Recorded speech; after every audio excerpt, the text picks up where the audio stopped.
Hi, we're back at the Money Show here in sunny Orlando. I'm Amelia Bordeaux, and I'm back with Howard Tullman. He's the former CEO of 1871 in Chicago, and he's also an executive director at the Kaplan Institute.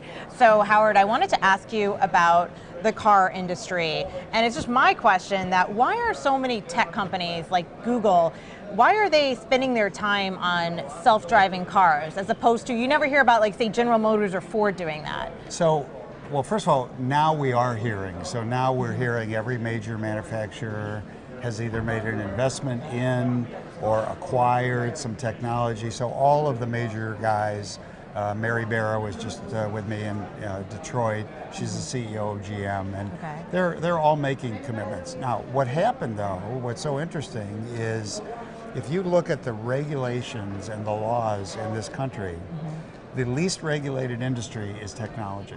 Okay. The most regulated industry is manufacturing. There's like 1 trillion regulations, right? For OSHA and SMOSHA and everything, like right? Old meets new. Right, old meets new, okay. Yeah. So the reason that experimentation, particularly with respect to automotive, has been concentrated initially in new companies like Tesla or any of the companies, is because they could get away with it.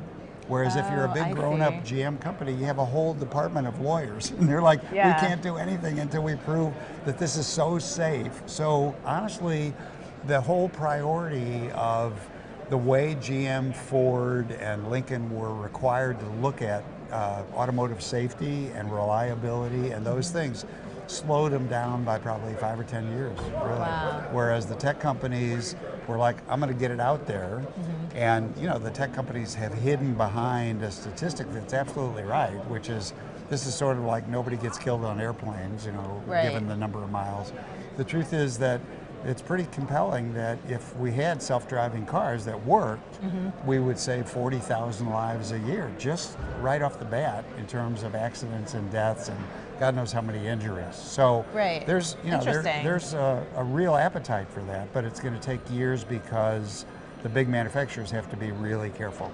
Right. And when you say years, how far away do you think we are from just kind of seeing self-driving cars on a regular basis on the streets? Well, so the problem with self-driving cars on the streets is that the average age today of cars on the road is 11 years. Is it? 11 years. So we don't even think of how old that is. Right. But the truth is that what the problem is going to be, it's not the smart car that you're in, it's all the dumb cars around you, and they're not going to know not to run into you. So is it going to take us 10 or 20 years to burn off all the old cars? You know, this is sort of the case with you know, catalytic converters, all those things that have taken years and years to slowly make it into the majority of the vehicles on the road.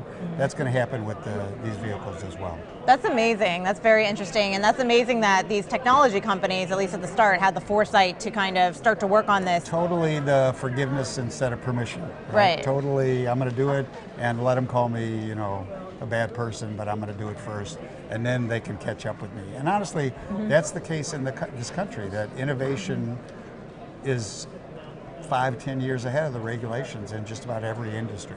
That's amazing, but it's probably what also makes this country so great. Howard, thank you for your time. It was so interesting.